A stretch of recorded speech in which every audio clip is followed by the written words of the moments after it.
یہ جو مانگنے والے آتے ہیں اللہ کے نام پہ لوگوں سے بھیک مانگ رہے ہوتے ہیں، ان کو پیسے دینا حرام کام ہے یا ثواب کا کام ہے؟ بڑی توجہ کے ساتھ آپ نے سننا ہے۔ آپ دیکھتے ہوں گے 10-10 روپے دکانوں سے اکٹھے کر رہے ہوتے ہیں، روڈوں پہ کھڑے لوگوں سے مانگ رہے ہوتے ہیں۔ مثال کے طور پہ آپ سے کوئی پیسے مانگنے آتا ہے، آپ کا ذہن، آپ کا ذہن غالب یہ کہہ رہا ہے کہ یہ بندہ ضرورت مند نہیں ہے، اس کے باوجود یہ لوگوں سے پیسے مانگتا ہے، یا یہ خود کما کر محنت کر کے اپنی ضروریات پوری کر سکتا ہے، لیکن پھر بھی اس نے لوگوں سے مانگنا اپنا پیشہ بنا لیا، محنت نہیں کرتا، تو ایسے شخص کو پیسے دینا حرام ہے۔ کیوں؟ کیونکہ اس کا سوال کرنا حرام ہے۔ نبی پاک علیہ السلام کی حدیث کا مفہوم ہے کہ آدمی لوگوں سے اسی طرح سوال کرتا رہے گا یہاں تک کہ قیامت کے دن اس حالت میں آئے گا کہ اس کے چہرے پر گوشت کا ٹکڑا نہیں ہوگا۔ اس کا سوال کرنا حرام ہے اور آپ پیسے دے کر اس کے حرام کام میں مدد کر رہے ہو۔ قرآن پاک نے منع کیا کہ گناہ اور زیادتی پہ کسی کی مدد نہیں کرنی، تو آپ کا پیسے دینا بھی حرام ہے۔ لیکن آپ سے کوئی ایسا شخص پیسے مانگنے آتا ہے کہ آپ کا ذہن یہ کہہ رہا ہے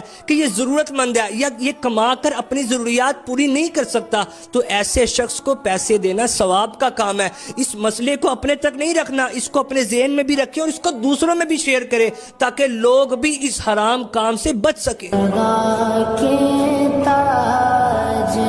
یہ جو مانگنے والے آتے ہیں اللہ کے نام پہ لوگوں سے بھیک مانگ رہے ہوتے ہیں، ان کو پیسے دینا حرام کام ہے یا ثواب کا کام ہے؟ بڑی توجہ کے ساتھ آپ نے سننا ہے۔ آپ دیکھتے ہوں گے 10-10 روپے دکانوں سے اکٹھے کر رہے ہوتے ہیں، روڈوں پہ کھڑے لوگوں سے مانگ رہے ہوتے ہیں۔ مثال کے طور پہ آپ سے کوئی پیسے مانگنے آتا ہے، آپ کا ذہن، آپ کا ذہن غالب یہ کہہ رہا ہے کہ یہ بندہ ضرورت مند نہیں ہے، اس کے باوجود یہ لوگوں سے پیسے مانگتا ہے، یا یہ خود کما کر محنت کر کے اپنی ضروریات پوری کر سکتا ہے، لیکن پھر بھی اس نے لوگوں سے مانگنا اپنا پیشہ بنا لیا، محنت نہیں کرتا، تو ایسے شخص کو پیسے دینا حرام ہے۔ کیوں؟ کیونکہ اس کا سوال کرنا حرام ہے۔ نبی پاک علیہ السلام کی حدیث کا مفہوم ہے کہ آدمی لوگوں سے اسی طرح سوال کرتا رہے گا یہاں تک کہ قیامت کے دن اس حالت میں آئے گا کہ اس کے چہرے پر گوشت کا ٹکڑا نہیں ہوگا۔ اس کا سوال کرنا حرام ہے اور آپ پیسے دے کر اس کے حرام کام میں مدد کر رہے ہو۔ قرآن پاک نے منع کیا کہ گناہ اور زیادتی پہ کسی کی مدد نہیں کرنی، تو آپ کا پیسے دینا بھی حرام ہے۔ لیکن آپ سے کوئی ایسا شخص پیسے مانگنے آتا ہے کہ آپ کا ذہن یہ کہہ رہا ہے